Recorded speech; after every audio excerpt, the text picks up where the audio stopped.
Hey, what's up guys, JJ Riley here. Before this video begins, I want to show you a clip from the movie Bubble to express why I want to talk about this movie so much.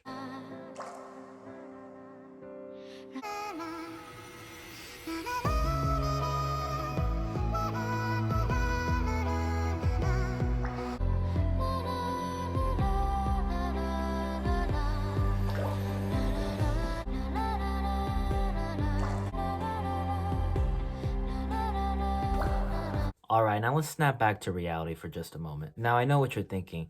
That is probably one of the most beautiful scenes I've ever seen. And yeah, that's exactly what I was thinking. Bubble is a visual masterpiece in terms of the soundtrack, in terms of character designs, in terms of the aesthetic.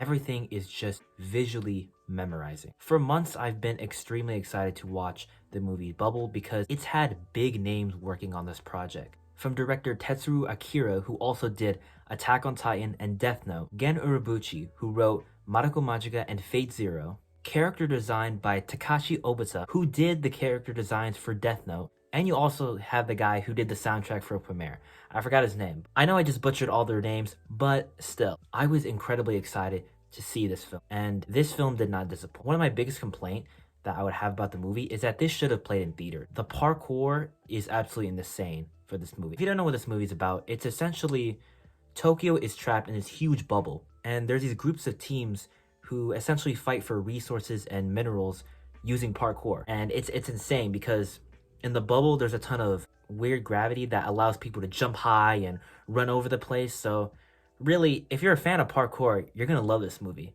Just the choreography and the way that the people jump over rocks, start flying around everywhere, it's absolutely memorizing to watch. If you notice in the title of this video, I put a visual masterpiece because everything in this movie looks beautiful. It looks magnificent. It makes the abandoned city of Tokyo feel almost a dreamlike state.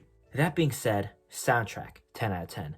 Art style, 10 out of 10. Character design, 10 out of 10. The story, however, is still something left to be desired. It's kind of unfortunate because Gen Urobuchi, I love a lot of his work. I love Fate Zero, I love Psycho Pass, I love Madoka Magica, but this is the most bare bones story you can find. I mean, from the 35-minute mark, you know exactly what's gonna happen.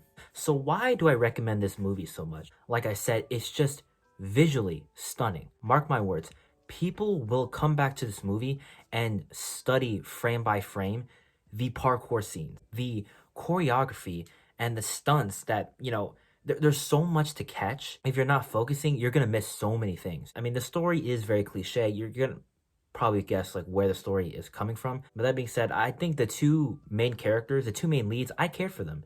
And you know, it made me feel something by the end. I got a little bit teary-eyed. The parkour scenes are just absolutely insane. I think if you're looking for something visually stimulating, this is your movie. It's just such a shame that, I know I'm going to keep saying this, but this movie should have been played in theaters, right? It's a shame that something like Bella, which, I mean, that was a good movie. I enjoyed that, played in theaters, which it was good, but Bubble should have been played in theaters. And it's weird because I go on YouTube to look if there are any reviews for Bubble. There are like no reviews for Bubble, so I don't know what was going on. And I feel like this is weird because a lot of Netflix movies don't really get a lot of attraction. Right? A lot of Netflix series does, but for some reason the Netflix movies just don't generate enough hype. I'm not seeing anybody talk about this. This is the only reason why I'm doing a review, because nobody else is talking about this.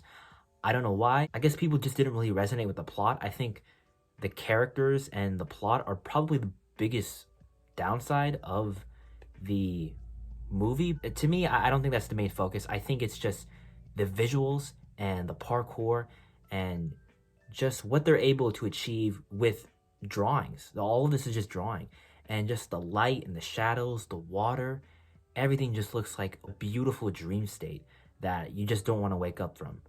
And it makes the abandoned, flooded city of Tokyo look beautiful. And plus, the soundtrack is just top notch. Basically, at the end of the day, what I'm telling you, just go watch the movie. It's only like $1.30. I can't stress of how visually stimulating this movie is, especially the final scene. There's this final scene where they're trying to race to this tower. It is absolutely beautiful. What Wit Studio is able to achieve is fantastic, and I can't recommend this movie enough.